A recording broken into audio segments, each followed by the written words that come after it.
If you have a copy of the scriptures with you this morning, I invite you to join me in the Gospel of Luke, chapter 1.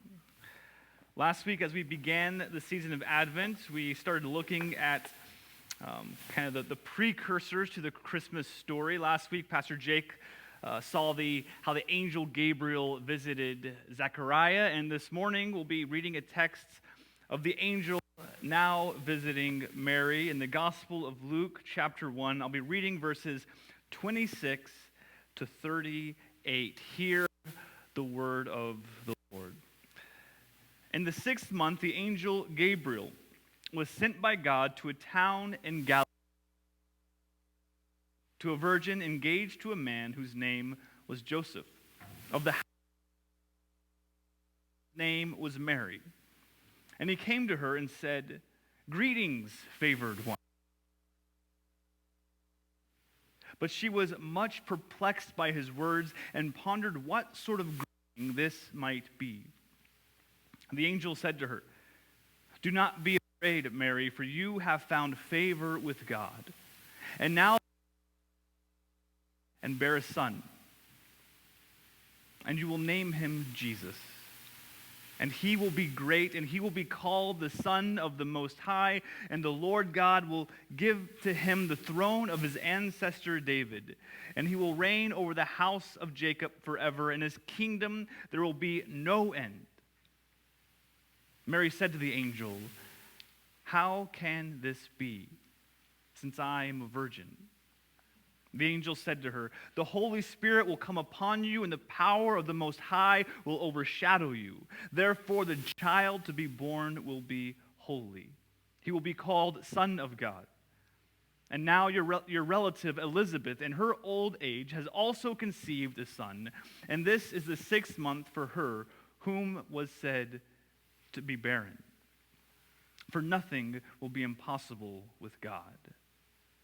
Then Mary said, "Here am I, the servant of the Lord. Be with me according to your word."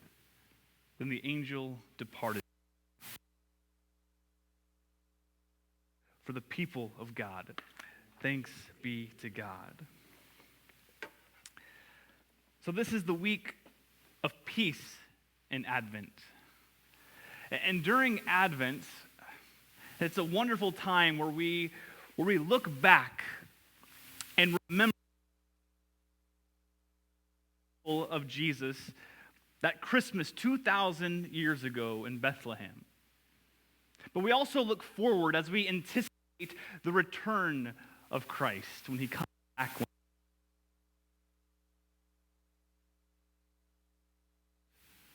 We look to see the ways in which Jesus is arriving here and now, this Advent season, this Christmas season.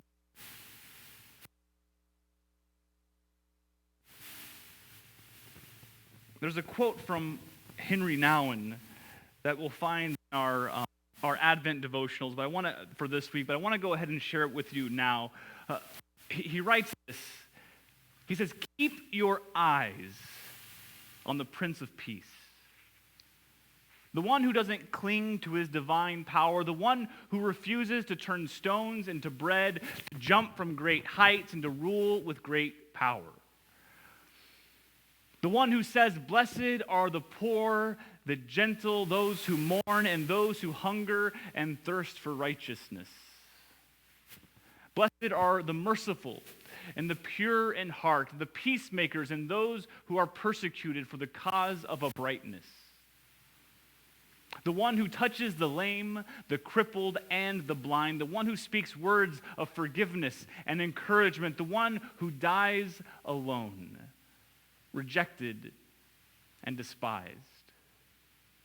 Keep your eyes on him who becomes poor with the poor, weak with the weak, and who is rejected with the rejected.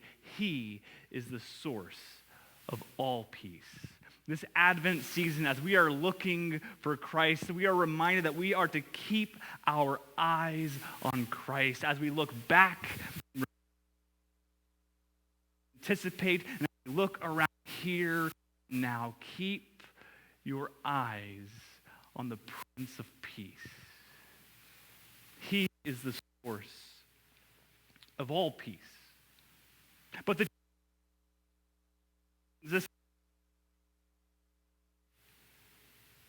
doesn't always look like peace. That the world is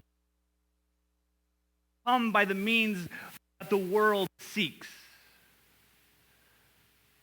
But the Lord does not see as mortals see. For the Lord looks into the heart. That's what God told the prophet Samuel when he was looking for a new king of Israel. You might be familiar with the story in 1 Samuel 16. The kingdom of Israel had its first king, Saul, and things went well for a while. There was lots of great victories and prosperity,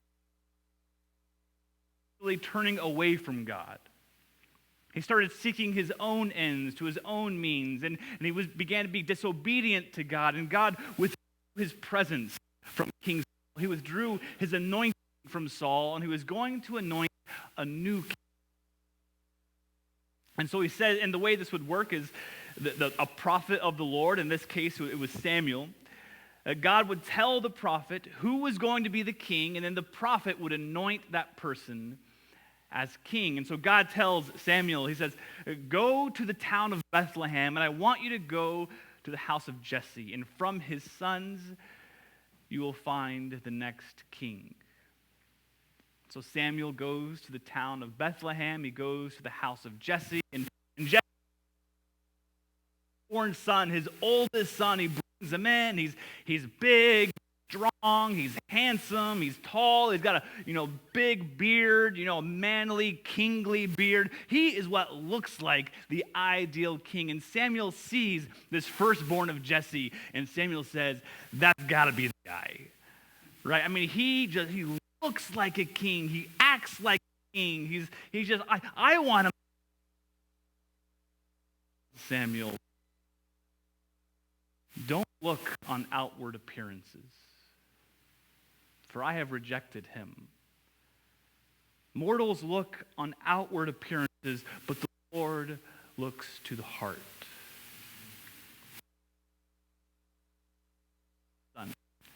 Same thing happened. And the next son, and Jesse brings in 8 sons, and none of them are chosen by God. And finally the prophet says, well, do you have any other sons? And he says, well, there's David. But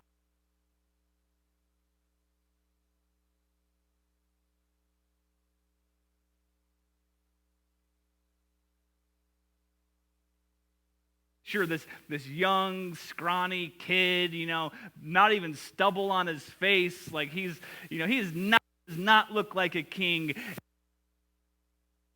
That's the guy. The Lord does not see as mortals see. Mortals look at outward appearances, but the Lord looks into the heart.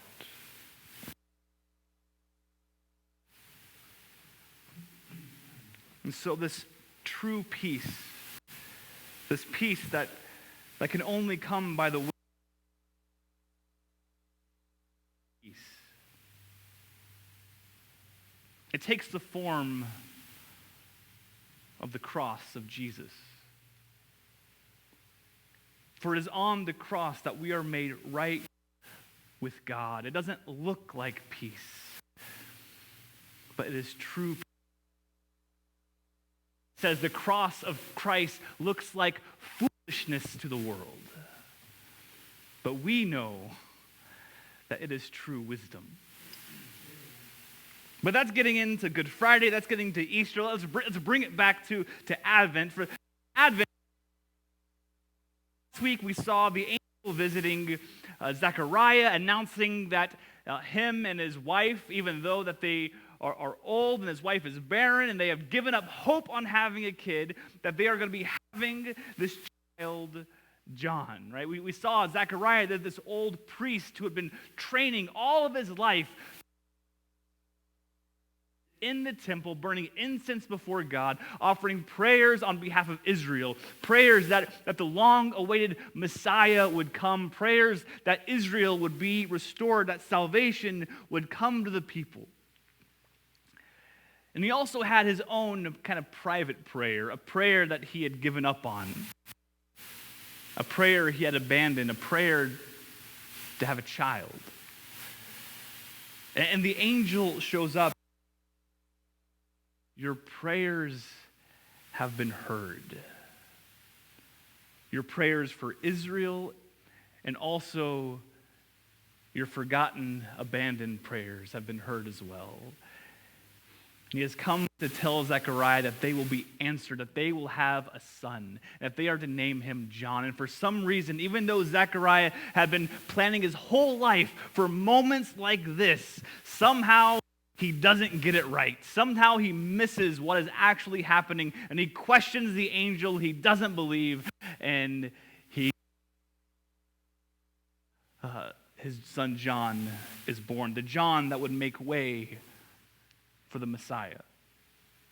This week we find the same angel visiting Mary, announcing that she will bear not only the son of David, the long-awaited Messiah was to be of the lineage of David. Not only is she to bear the next son of David, she is going to bear the very Son of God.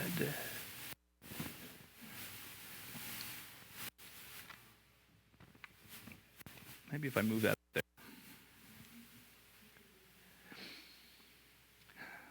And here Mary is. She's receiving all of this big news from the angel, right? He calls her favored one. Twice the angel says, you are favored by God. And then he tells him he drops this huge bombshell on Mary. He says, listen, you are going to conceive. You're going to conceive now, and you are going to bear this child. You're going to name him Jesus. He is going to be the Son of God. God is going to give him the throne of David. He is going to reign forever. Forever.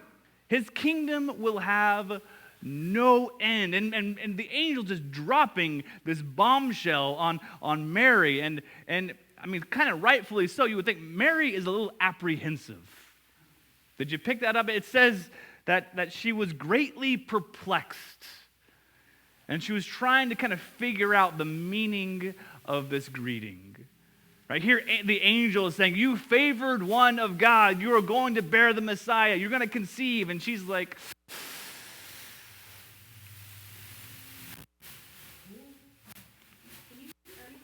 what's going on? Just use Ernie's mic.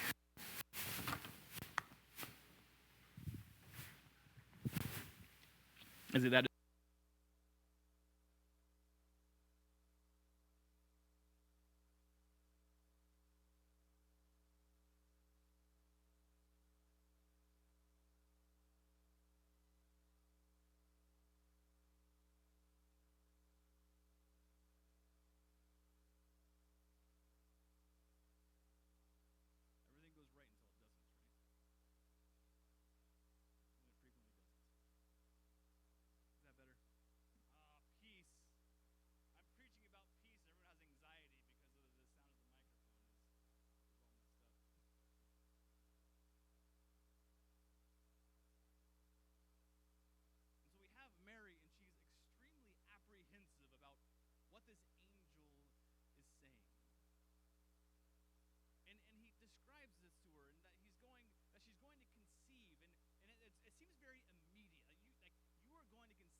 Rule forever. He's going to be peace on earth. He's going to be the Son of the Most High. He will be the Son of God. And then she asks this question.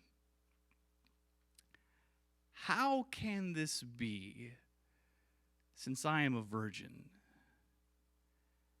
And you might be thinking to yourself, well, wait a second. Didn't Zechariah the priest ask the same question and he got muted for 9 months?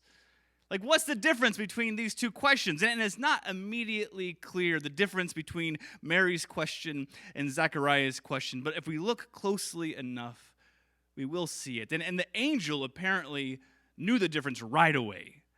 Right? He saw the difference probably because the Lord does not look on outward appearances, but looks into the heart. Now, we subsequently learn what motivated these two questions. In Zechariah's case, it was unbelief. We see after Zechariah questioned the angel responds to him, "Because you did not believe my words, you will be mute, unable to speak until the day these things occur." His question was motivated by unbelief. Mary, on the other hand, her question was motivated by belief. We find later, as Mary went to go visit Elizabeth, we see in verse 45, Elizabeth greets Mary, and she says this to her, "Blessed is she who believed that there would be a fulfillment of what was spoken to her by the Lord." Zechariah's question was motivated by unbelief. Mary's motivated by belief. We can see this even in the way that they shape their question. Right? Zechariah says, "How can I know?" Right? He's asking for a sign. He's asking for proof. Prove it to me. How can I know that what you are saying is going to happen? He's looking for a sign, and he's given a sign. You want a sign? Here it is. You're mute. There it is. Mary, she's not asking for proof. She's not asking for a sign. She's asking for an explanation. How will this be? I believe this is going to happen. I believe everything that you said is going to happen, but how? I'm a virgin. I'm engaged to this guy Joseph. We're planning to get married, but we're not married yet. And I know how babies are made, and so, how is this going to happen? Are we supposed to, have sex before marriage? Because that doesn't seem like that would be what God would want. Are we supposed to get married, tonight and make this happen? Because that doesn't quite seem right. She needs to know, essentially, she's asking, how does Joseph fit into all of this? This love of my life, this guy I'm about to marry, what role does he play? How does he fit into this plan? Unfortunately for her, the angel doesn't even address Joseph. His role in this is absent. He will come in later, but for this part, Joseph really has no role to play. So the angel explains to her, he says, the Holy Spirit will come upon you, and the power of the Most High will overshadow you. Therefore, the child to be born will be holy. He will be called Son of God. And this is enough for Mary. This is enough for her to submit to God's will. She says, at the end of our verses this morning, she says, "And here I am, the servant of the Lord. Let it be with me according to your word." She's fully submitting to the will of God, even though this would mean great sacrifice on her behalf. She's releasing hopes and dreams and goals for her life, this idea of what her future life would look like. She is releasing all of that so that she can follow the will of God. She doesn't know what's going to happen. She doesn't know if Joseph has a role to play in all of this, or if they're never going to get married, or if she's never going to have any other kids, or if she's going to be rejected by society. All of these are possibilities, and she knows it, and she's fully aware and fully willing to accept the risk, accept the sacrifice for peace with God, to live in His will.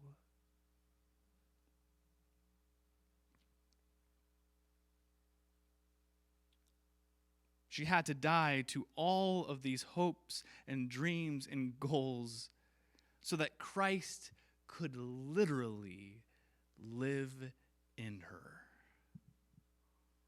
So that the peace on earth could be realized through her.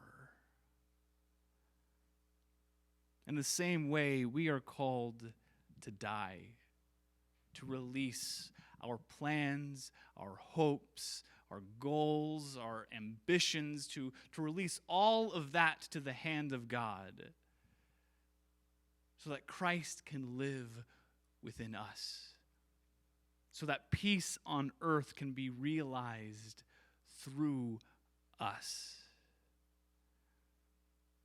And when you begin to live that out, when you begin to let that go, to let go of your life so that you can truly find it, you realize there's no other way. This is the way. This is the way to life. This is the way to joy, to peace, to hope, to everlasting abundant life. It's the life of sacrifice. It's the life of releasing, so that we can live in the peace of God, so that we can be agents of the peace of God.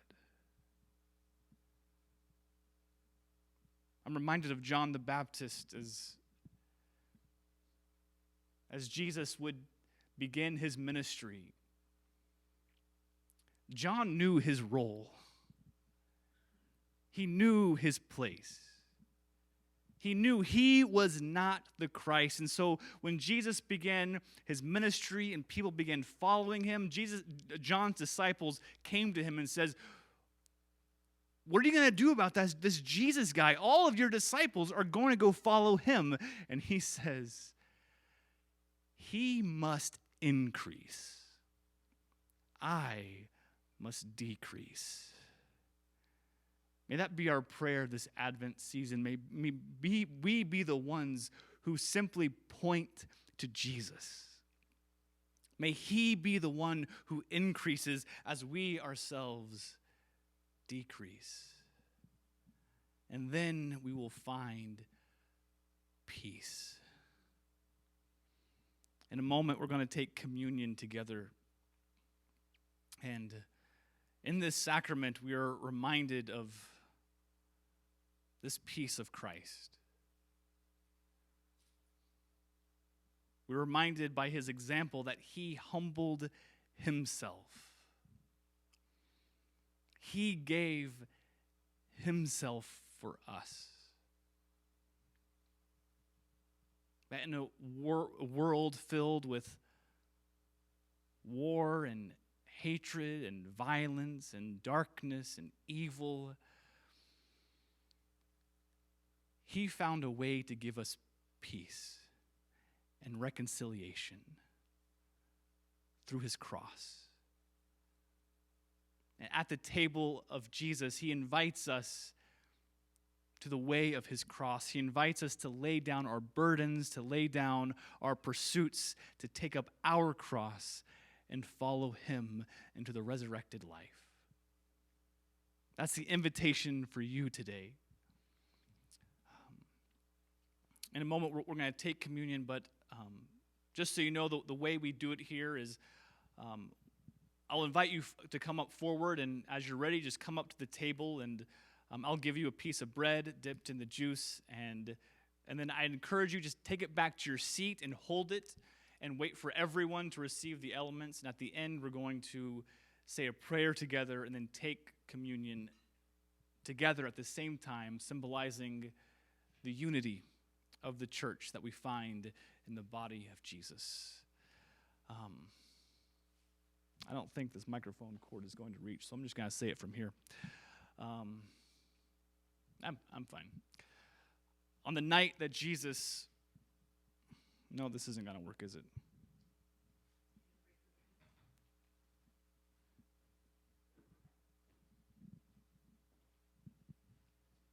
You're just going to hold it? I'll be your chair. Oh, wow, look at that. Yeah.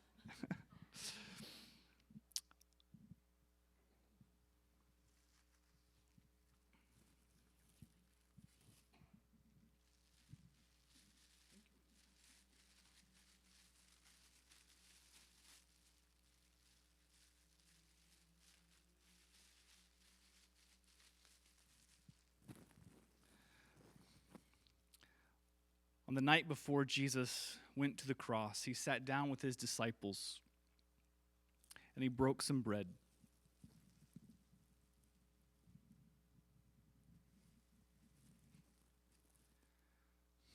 Saying, "This is my body, broken for you, so that you may be made whole. Take and eat." Heavenly Father, we thank you for the bread, for the body of your Son Jesus, who was broken for us, who tasted death for us so that we may have life. We will take this bread as a commitment to you, as we invite the presence of your Son Jesus to live fully in our hearts and minds and bodies. Amen. Actually, can you pour it for me? In the same way, Jesus took the cup, and after giving thanks to God, he gave it to his disciples, and he told them, "This is the cup of the new covenant. This is my blood spilled for all who would believe in my name. Take and drink." Heavenly Father, we thank you for the cup, for the blood that your Son Jesus spilled, for this invitation into a relationship with him that would lead us into ultimate peace and eternal life. God, we take these elements in faith, knowing that your Spirit is in them and around them and moving through them as we absorb them into our bodies. We are also taking in the presence of your Son, Jesus. In the name of the King who lives, in Jesus' name we pray. Amen. I invite you to come forward to receive the elements.